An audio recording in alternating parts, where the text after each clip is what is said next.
कक्षा 6 विषय है हिंदी, पाठ संख्या है 12 है और पाठ का नाम है संसार। पुस्तक उसका है गृह कार्य। इससे पहले हमने पाठ संख्या 11वें का अध्ययन किया और अब हम आज 12वें पाठ का अध्ययन करते हैं। तो पहले हम इस पाठ का सार सुनते हैं। इस पाठ में भारतीय प्रथम प्रधानमंत्री पंडित जवाहरलाल नेहरू द्वारा अपनी पुत्री इंदिरा को लिखे गए पत्र का वर्णन है।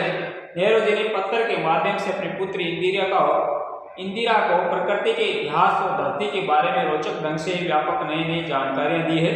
नेहरू जी के अनुसार संसार स्वयं अपने आप में एक पुस्तक है। जिस प्रकार किसी भाषा को सीखने के लिए अक्षर ज्ञान आवश्यक है, उसी प्रकार प्रकृति के बारे में जानने के लिए हमें प्रकृति के अक्षरों के बारे में जानना होगा। एक छोटा सा रोड़ा प्रकृति के अक्षर के रूप में हमें व्यापक जानकारी दे सकता है। यह वहां से उत्पन्न हुआ और कैसे कैसे नदियों की तली में लुढ़कते हुए हम तक पहुंच गया। संसार रूपी पुस्तक को यदि हमें पढ़ना आता है तो हमें न जाने कितनी बातें मालूम हो सकती है। तो इसके लेखक है जवाहरलाल नेहरू। जवाहरलाल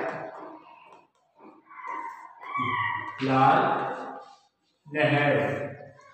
पहला प्रश्न है, लेखक ने प्रकृति के अक्षर किन्हें कहा है?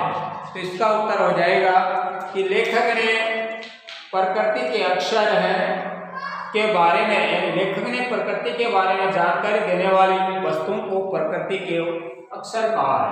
यानी प्रकृति की हमें जिन वस्तुओं से जानकारी होती है उन्हें प्रकृति के अक्षर कहा है। दूसरा क्वेश्चन है, लाखों करोड़ों वर्ष पहले हमारी धरती कैसी थी? तो लाखों करोड़ों वर्ष थे, उससे पहले हमारी जो धरती है वह कैसी लगती थी?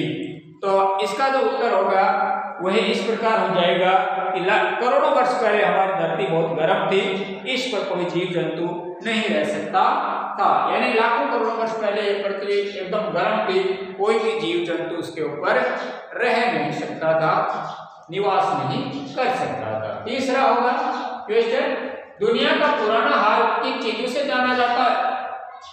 कुछ चीजों के नाम बताइए। यानी दुनिया का है पुराना हाल, दुनिया कैसी थी, पहले कौन आया, क्या क्या था, उनका हाल किन किन चीजों से जाना जाता है, उन चीजों के नाम बता रहे हैं। तो दुनिया का पुराना हाल हमें वैज्ञानिकों और विद्वानों द्वारा लिखी गई पुस्तकों, पहाड़, नदी, जंगल और जानवरों की पुरानी हड्डियां आदि से पता चलता है। यानी पहाड़ है, नदियां हैं, जंगल है, जानवरों की जो पुरानी हड्डियां हैं उनसे पता चलता है कि पहले इस देश में या इस संसार में या इस धरती के ऊपर क्या क्या बना था, क्या क्या चीजें विद्यमान थी। क्वेश्चन नंबर 4 है, गोल चमकीला रोड़ा अपनी क्या कहानी बताता है?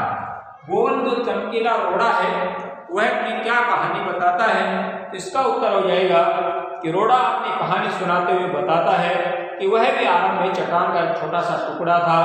पानी उसे बहाकर घाटी में ले गया, वहां से पहाड़ी नाले ने उसे छोटी नदी में पहुंचा दिया, छोटी नदी ने बड़ी नदी में पहुंचाया। इसी बीच वह नदी के तल में लुढ़कता और गिरता रहा। इससे मेरा रूप गोल, चिकना और चमकीला हो गया। यानी बहता रहा, लुढ़कता रहा, लुढ़कते रहने के कारण एकदम गोल और चमकीला हो गया।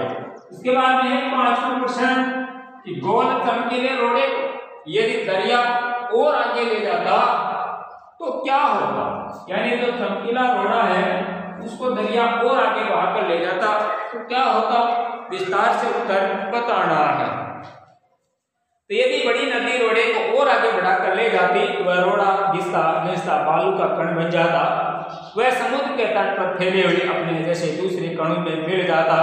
इस क्रिया से धीरे धीरे एक सुंदर समुद्र तट बन जाता। उस पर छोटे छोटे बच्चे आकर दौड़ खेला करते और बालों से छोटे घर बनाया करते थे।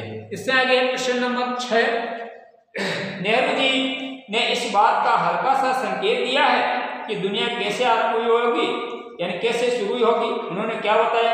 पाठ के आधार पर बताना है। तो नेहरू जी ने बताया है कि यह धरती लाखों करोड़ों वर्ष पुरानी है। आज धरती पर जीव जंतु और मनुष्य भरे पड़े हैं, लेकिन एक ऐसा समय था जब धरती पर कोई जीवित वस्तु नहीं थी।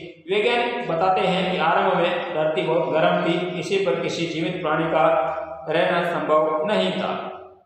जिसके बाद पेड़ पौधे, वीर जानवर और फिर मनुष्य का जन्म हुआ होगा। पहाड़ों और जानवरों की पुरानी हड्डियों के बारे में जानने पर धरती के बारे में यह बातें पता चलती है। तो यह है कक्षा 6 में पाठ संख्या 12 संसार पुस्तक है, उसका गृह कार्य।